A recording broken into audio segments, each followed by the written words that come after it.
नमस्कार, मैं हूं आपके साथ दामू आम्बेडारे। हमारे ख़ास कार्यक्रम में एक मुलाकात आपका स्वागत है। आज हमारे साथ स्टूडियो में हैं छत्तीसगढ़ पाठ्य पुस्तक निगम के अध्यक्ष शैलेश नितिन त्रिवेदी जी। आप प्रदेश कांग्रेस कमेटी में अनेक महत्वपूर्ण पदों पर रहते हुए वर्तमान में पाठ्य पुस्तक निगम का कार्यभार संभाल रहे हैं। आगामी दिनों प्रदेश में होने वाले विधानसभा चुनाव में उन्होंने बलौदाबाजार सीट से टिकट के लिए दावेदारी की है। आइए उनसे चर्चा करते हैं प्रदेश में कांग्रेस सरकार की वर्तमान और भविष्य की योजनाओं के बारे में। हमारे स्टूडियो में आपका स्वागत है त्रिवेदी जी। नमस्कार जी। नमस्कार। सर्वप्रथम तो आप यह बताइए त्रिवेदी जी कि आपकी शिक्षा दीक्षा कहाँ हुई और आपने राजनीति का क्षेत्र ही क्यों चुना? आपके अलावा परिवार में और कौन कौन इस क्षेत्र में है? मैं बलौदाबाजार के पास पहंदा का रहने वाला। मेरी शिक्षा दीक्षा बलौदाबाजार में 11वीं तक हुई। 11वीं की परीक्षा में अच्छे नंबर मिले तो इंजीनियरिंग कॉलेज रायपुर, जो अब NIT है, इसमें एडमिशन हुआ और इंजीनियरिंग कॉलेज की पढ़ाई के बाद मैं वापस बलौदाबाजार चला गया जी। और मैंने वहाँ पर कुछ नक्शे बनाने का काम, कुछ कॉन्ट्रैक्टरशिप का काम चालू किया जी। खेती किसानी डेयरी का भी काम मैंने किया है अपनी आजीविका के लिए। आपने राजनीति के लिए कांग्रेस पार्टी को ही क्यों चुना जबकि आपके अधिकतर साथी भाजपा में शामिल हैं? निश्चित रूप से हमारे साथ के छात्र नेताओं में बड़ी संख्या में भाजपा में गए और उन्होंने भाजपा में जाकर सफलता भी प्राप्त की जी।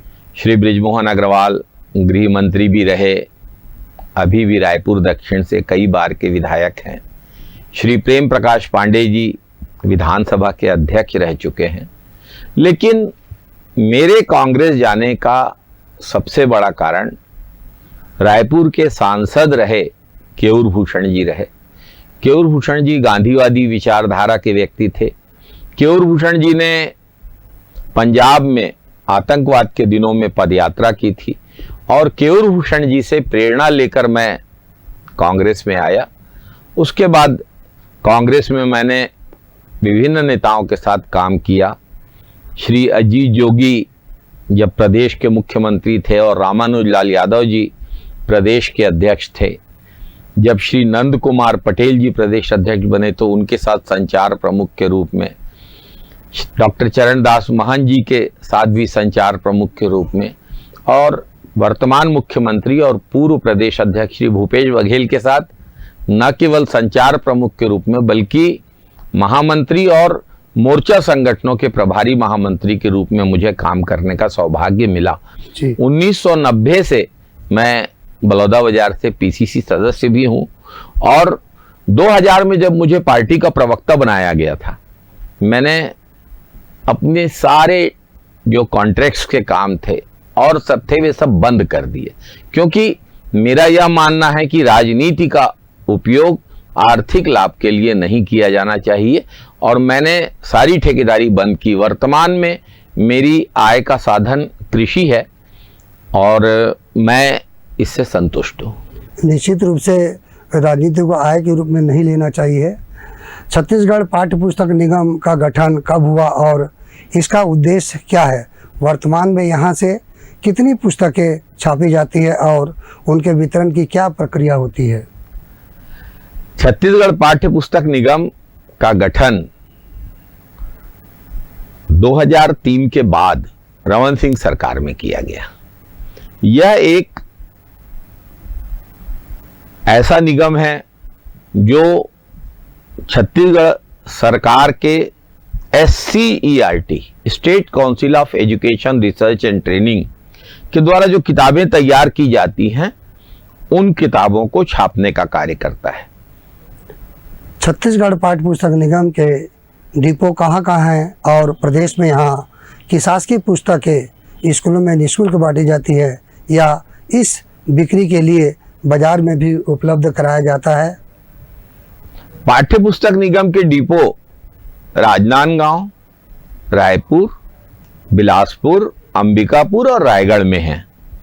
हम लोग SCERT के द्वारा जो भी किताबें उपलब्ध कराई जाती हैं, हिंदी की, अंग्रेजी की, गणित की, उन सब किताबों के मुद्रण का कार्य करते हैं। इतना जरूर हुआ है कि मेरे अध्यक्ष बनने के बाद मुख्यमंत्री भूपेश बघेल जी ने एक बड़ा निर्णय लिया। अब हम आदिवासी, खासकर आदिवासी भाषा बोलियों में द्विभाषी किताबें उपलब्ध कराते हैं उन क्षेत्र के बच्चों को। उदाहरण के लिए गोंडी बोलने वाले लोग, हल्बी बोलने वाले बच्चे, तो उन किताबों में विशेष रूप से उन किताबों को तैयार किया जाता है। उन किताबों में पन्ने में इस तरफ गोंडी में वही पाठ रहता है और इस तरफ हिंदी में वो पाठ रहता है। इससे बच्चों को पाठ समझने में आसानी होती है।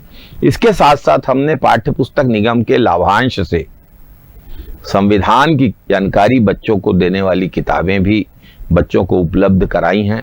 सामान्य ज्ञान की तैयारी के लिए भी किताबें उपलब्ध कराई हैं। और हम लोग पाठ्य पुस्तक निगम के माध्यम से अच्छा काम करने के लिए लगातार छात्र हित में समय पर किताबें उपलब्ध कराने के लिए काम कर रहे हैं।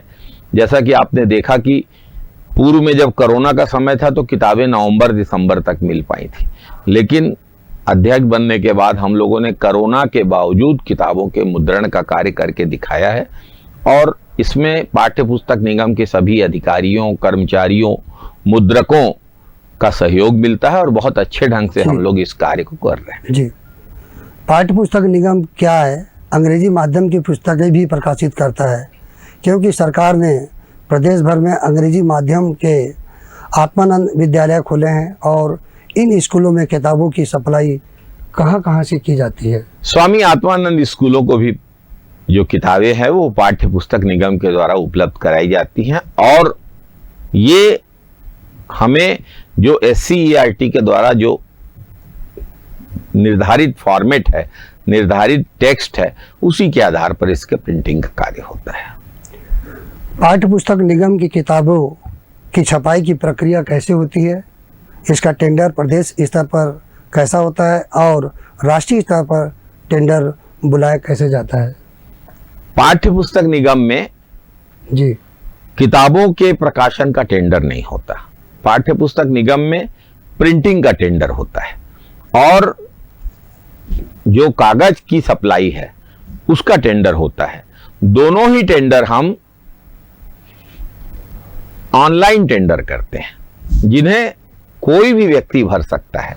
टेंडर की प्रक्रिया अखबारों में एक विज्ञापन प्रकाशित होता है और पाठ्य पुस्तक निगम की वेबसाइट में वो टेंडर रहता है।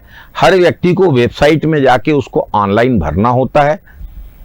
अंतिम तिथि होने के बाद टेंडर खोले जाते हैं और स्वच्छ और पारदर्शी तरीके से हम लोग किताबों का मुद्रण इस टेंडर प्रक्रिया के माध्यम से कर रहे हैं।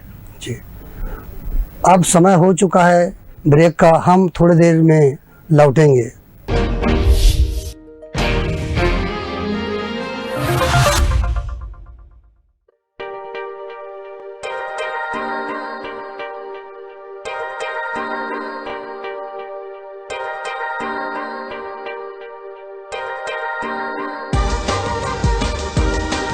Relationships are forever. Out of all loved ones, your children are most precious. One of our biggest dreams is to give our children's marriage the top in luxury and facility.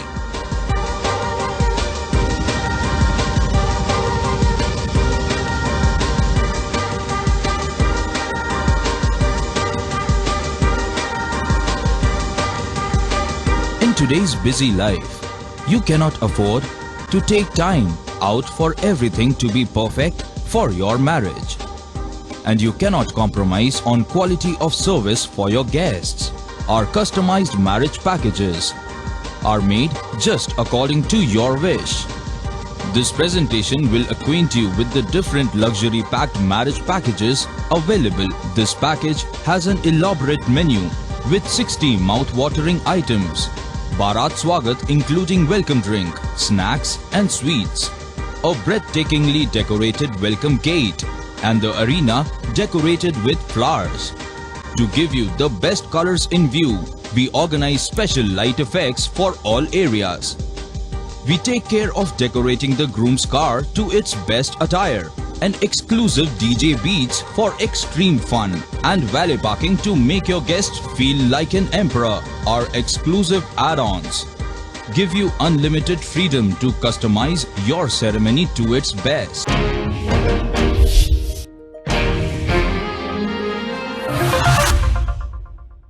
Grand news में स्वागत है आपका। हम पाठ्य पुस्तक निगम के अध्यक्ष शैलेश नितिन त्रिवेदी से बात करते हैं। पाठ्य पुस्तक निगम में गत दिनों करोड़ों का घोटाला सामने आया था। इसमें तत्कालीन अधिकारी को भी जेल हुई। क्या निगम में हर साल ऑडिट नहीं होती? क्या इतनी बड़ी गड़बड़ी कैसे संभव हो पाई? मैं स्पष्ट कर दूं, जो अधिकारी जेल गए हैं और जो मामला है वो पूर्ववर्ती सरकार, भाजपा सरकार और पूर्ववर्ती अध्यक्ष के समय का है। लेकिन इस बात को मैं बड़ी जिम्मेदारी के साथ कहता हूं कि ऑडिट हम लोग हर वर्ष कराते हैं। राज्य सरकार का ऑडिट टीम ऑडिट करती है, इसके साथ साथ सीएजी की टीम भी हमारा ऑडिट करती है। तो हमारा ऑडिट लगातार किया जा रहा है और बहुत सारी अनियमितताएं पूर्व की सीएजी ऑडिट में और राज्य सरकार के ऑडिट में सामने आई। उन अनियमितताओं पे सरकार के द्वारा विधिपूर्ण कार्यवाही की जा रही है। राज्य सरकार की योजनाएं जन जन तक पहुंचे, इसके लिए क्या प्रयास किए जा रहे हैं? राज्य सरकार की योजनाएं जन जन तक पहुंचे, इसके लिए हमारा जनसंपर्क विभाग, हमारा संवाद और विभिन्न प्रचार माध्यमों से जो प्रचार होता है, उसके साथ साथ कांग्रेस के कार्यकर्ता भी बूथ स्तर तक इस प्रचार के काम को कर रहे हैं। बूथ स्तर तक संगठन को अपडेट किया गया है। हर वरिष्ठ नेता को, मंत्री को, निगम अध्यक्ष को, वरिष्ठ नेताओं को जवाबदारी दी गई थी। मुझे ही खैरागढ़ विधानसभा में, बेलतरा सीपत विधानसभा यानी मस्तूरी विधानसभा में और बलौदा बाजार विधानसभा में अलग अलग जवाबदारियां दी गई। जो जो जवाबदारी हमको संगठन ने दी है, हम सब ने पूरी निष्ठा के साथ उनका पालन किया है। प्रदेश भर में पाठ्य पुस्तक निगम ने नरवा गुरवा बारी और जैसे सार रंगीन पेज में छापा गया है, इसका आशय क्या है? भावी पीढ़ी को भी आखिर हमको वास्तविकता की जानकारी तो देना चाहिए। पाठ्य पुस्तक निगम के द्वारा अपने लाभांश की राशि से जो बच्चों को कापियां वितरित की गई हैं, उसमें इन योजनाओं की जानकारी दी गई है। और ये स्वाभाविक है कि अगर बच्चे और बच्चों के माध्यम से उनके पालकों तक राज्य सरकार की योजनाओं की यदि जानकारी पहुंचेगी, तो वे पालक इन योजनाओं का ज़्यादा बेहतर लाभ ले सकेंगे। योजनाओं की जानकारी देने का उद्देश्य ही यही है कि ज़्यादा से ज़्यादा लोगों तक उनके लाभ पहुंच सकें। इसमें हम भी कहीं पाठ्य पुस्तक निगम के लोग अगर उसमें कोई भागीदारी बन पा रहे हैं, तो ये तो हमारे लिए सौभाग्य की बात है। जी, प्रदेश भर में लगातार हो रही ईडी की कार्रवाई को लेकर कांग्रेस आरोप लगा रही है कि केंद्र सरकार दुर्भावनावश आपकी पार्टी के नेताओं पर कार्रवाई कर रही है। इसमें कहां तक सच्चाई है? दरअसल भाजपा जब कांग्रेस से छत्तीसगढ़ में लड़ नहीं पा रही है, तो अब वो केंद्रीय एजेंसियों ईडी, आईटी का सहारा ढूंढ रही है। बेहतर हो भारतीय जनता पार्टी इस तरीके का आडंबर और नाटक बंद करे और अपने पोलिंग बूथ एजेंट भी ईडी और आईटी के अधिकारियों को बना दे, ताकि भारतीय जनता पार्टी का चुनाव कार्य हो सके। भाजपा के कार्यकर्ता और प्रदेश की जनता भी अब कांग्रेस के कार्यों से प्रभावित है और भाजपा का साथ नहीं दे रही है। इसका सबसे बड़ा उदाहरण परिवर्तन यात्रा के नाम की नकल करके भाजपा ने एक यात्रा निकालनी चाहिए। भीड़ नहीं जुटी तो वहां पर अमित शाह जी नहीं आए, स्मृति ईरानी जी जगदलपुर आके लौट गई। भारतीय जनता पार्टी को अब छत्तीसगढ़ में कहीं पांव रखने की जगह बची नहीं है। भाजपा से मुकाबला लेने सभी विपक्षी दलों ने मिलकर गठबंधन बनाया है। क्या आपको लगता है कि इसका फायदा चुनाव में कांग्रेस को मिलेगा? अभी इंडिया गठबंधन की घोषणा हुई है, लेकिन छत्तीसगढ़ के संदर्भ में किस रूप में इस गठबंधन का स्वरूप सामने आएगा, इसे कब से लागू किया जाएगा, इस संबंध में स्थिति स्पष्ट नहीं है। ये पार्टी हाईकमान और पार्टी नेतृत्व, पार्टी की प्रदेश प्रभारी कुमारी शैलजा, मुख्यमंत्री श्री भूपेश बघेल, प्रदेश अध्यक्ष श्री दीपक बैज और वरिष्ठ नेताओं के द्वारा लिया जाने वाला निर्णय है। आज अभी हैदराबाद में भी कांग्रेस वर्किंग कमेटी की मीटिंग हो रही है, जिसमें इन सारी बातों को अंतिम रूप दिया जाएगा। हम सब उस ओर टकटकी लगा के देख रहे हैं। वर्तमान में टिकट वितरण को लेकर चर्चा का दौर जारी है। भाजपा ने अपनी पहली सूची भी घोषित कर दी है, परंतु कांग्रेस अभी तक इसमें पिछड़ी नजर आ रही है। क्या कारण है प्रत्याशी तय करने में कांग्रेस को इतना समय क्यों लग रहा है?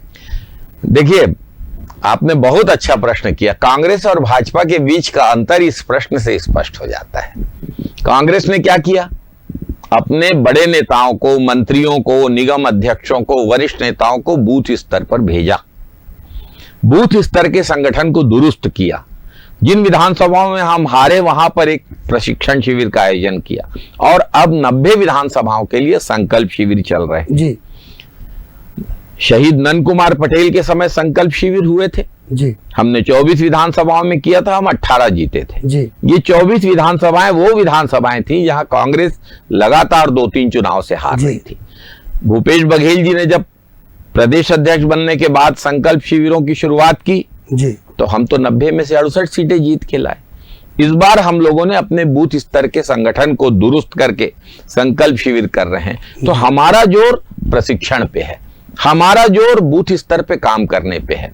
इसके ठीक विपरीत भाजपा क्या कर रही है? भाजपा दिल्ली में बैठे बैठे प्रत्याशियों के नामों की घोषणा कर रही है। हमारे यहां तो ब्लॉक में आवेदन करना होता है, ब्लॉक की बैठक होती है, फिर जिलों में बैठक होती है, जिलों के बाद स्क्रीनिंग कमेटी के लोगों ने पूरे प्रदेश में दौरा किया, प्रदेश चुनाव समिति की बैठक हो रही है, फिर स्क्रीनिंग कमेटी में नामों की छटनी की प्रक्रिया होगी और अंततः सीईसी अर्थात केंद्रीय चुनाव समिति मुहर लगाएगी। भाजपा में ऐसा कुछ है नहीं, आंतरिक लोकतंत्र नहीं है, प्रत्याशी चयन की कोई प्रक्रिया नहीं है। जो 22 नाम घोषित किए हैं, 22 के 22 हारने वाले हैं। आप लिख कर ले लीजिए मेरे से। भारतीय जनता पार्टी केवल एक काम कर रही है, इनके नेता दिल्ली से आते हैं, रायपुर में एकात्म परिसर में बैठक लेते हैं, प्रदेश भर से भाजपा के नेताओं की गाड़ियां रायपुर आती हैं और रायपुर में बैठक करके फिर वापस चली जाती हैं। आम जनता के बीच भाजपा की कोई पहुंच नहीं रह गई है, भाजपा की कोई पकड़ नहीं रह गई है। इसी का परिणाम तो था पिछले चुनाव के समय भाजपा की सदस्य संख्या 56 लाख थी और भाजपा को 56 लाख क्या 40-45 लाख वोट भी नहीं मिले। तो भारतीय जनता पार्टी अब छत्तीसगढ़ में हाशिए में आ चुकी है। जनता ने उनको रिजेक्ट कर दिया है, उनके कार्यक्रमों में लोग नहीं आ रहे हैं और कांग्रेस सुनियोजित तरीके से सबसे पूछ के, सबकी सलाह लेकर, सबकी राय लेकर अपने प्रत्याशी चयन की सुनिश्चित प्रक्रिया के तहत आगे बढ़ रही है। इसमें कुछ समय लगता है। जब आप ब्लॉक में आवेदन करेंगे, जिलों में छटनी होगी, प्रदेश चुनाव समिति उस पर बात करेगी, तो समय तो लगेगा। जी, इसमें आपने कहा कि भाजपा रिजेक्ट हो गई है, जबकि भाजपा का जनाधार अभी बढ़ा हुआ है। नहीं, मैं नहीं मानता भाजपा का जनाधार बढ़ा है। भारतीय जनता पार्टी को गांवों में जमीनी स्तर पे कार्यकर्ता नहीं मिल रहे हैं। भाजपा अब छत्तीसगढ़ में अपने समापन की प्रक्रिया से गुजर रही है। कांग्रेस का एक नारा है, सरकार है तो भूपेश पर भरोसा है। दरअसल मुख्यमंत्री भूपेश बघेल की सरकार भरोसे की सरकार साबित हुई है। हम लोगों ने वादा किया था 2500 रुपए देंगे, पहले साल दिया भी। बाद में भाजपा की केंद्र सरकार ने कहा कि आप 1 रुपया भी अतिरिक्त देंगे तो हम आपके छत्तीसगढ़ के किसानों के धान से बना चावल नहीं खरीदेंगे जी। हम लोगों ने क्या किया? हम लोगों ने एक नई योजना लाई, राजीव गांधी किसान न्याय योजना।